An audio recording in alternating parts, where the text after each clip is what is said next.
Take three. All right, so we're back over here on the 68 Chevelle. Let me see. We got the lead out. And I'll tell you how we go about that. We clean the area up around where we're going to knock the lead out spotlessly. Then I got a turbo torch with a little grill-sized propane tank. Heat that up, scrape out what I can with a gasket scraper. Then we come back and wire brush it. The wire brush lives in the lead tools toolbox, so it's forever contaminated. No need to throw it away. It's a good brush. And then when we're done, we vacuum everything up and dispose of it accordingly. Not a trace of lead left. So that's how we deal with lead. I've got some proof positive that this is a good way to handle lead, and that's a story for another day. But this will control your contaminants so you're not poisoning people. Now, kind of what I wanted to show off here is, we got that trimmed out. We're ready to pull the filler panel and the sail panels. That's where we're at on both sides. It's all cleaned up here. I had the bulk of this cut out, and I started cutting. I got the door jamb cut away and things like that. Our new apprentice, Caleb, he's come in. I showed him basics of what we're doing, and he went to task and removed it. And there's some hammer dolly work to do, a little bit of cleanup, but it's all real super clean. I mean, didn't even twist this up, and I got to show this off because it is extraordinary. He paid attention, listened to the assignment, and executed masterfully.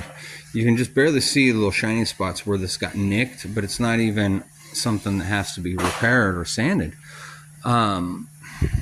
I kind of wanted to preserve this and reuse it because this is a new piece, but they laid this new piece over this beat up and rotted piece because underneath here is all kinds of rot where you see light through. Previous to us, they welded this seam right here. They just stitched it together, the quarter to the filler.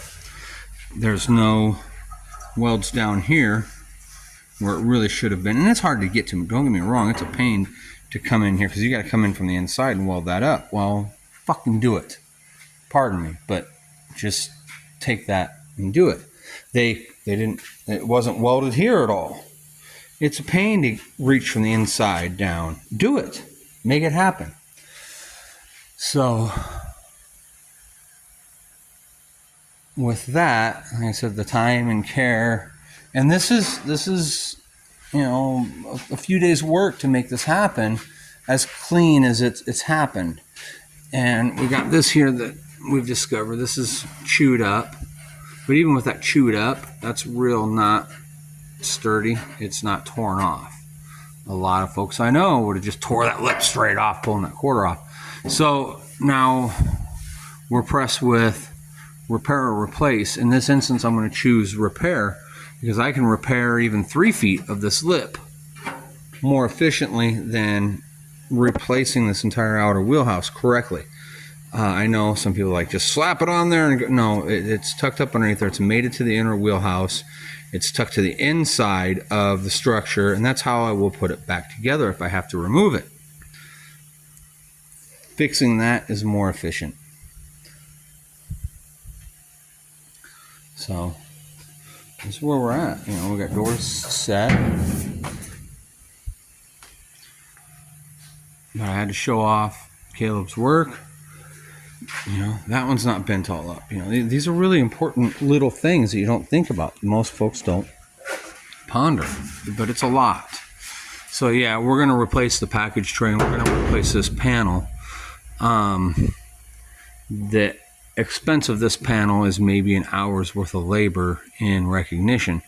If we spend 2 hours being really careful to pull it off gently, 2 extra hours, and then repair it so it can be put back on, it doesn't make sense. We're trading an hour for 2 hours for what, to bill more labor? That's not fair. So we'll just replace it. It was a replacement panel to begin with. That's where we're at.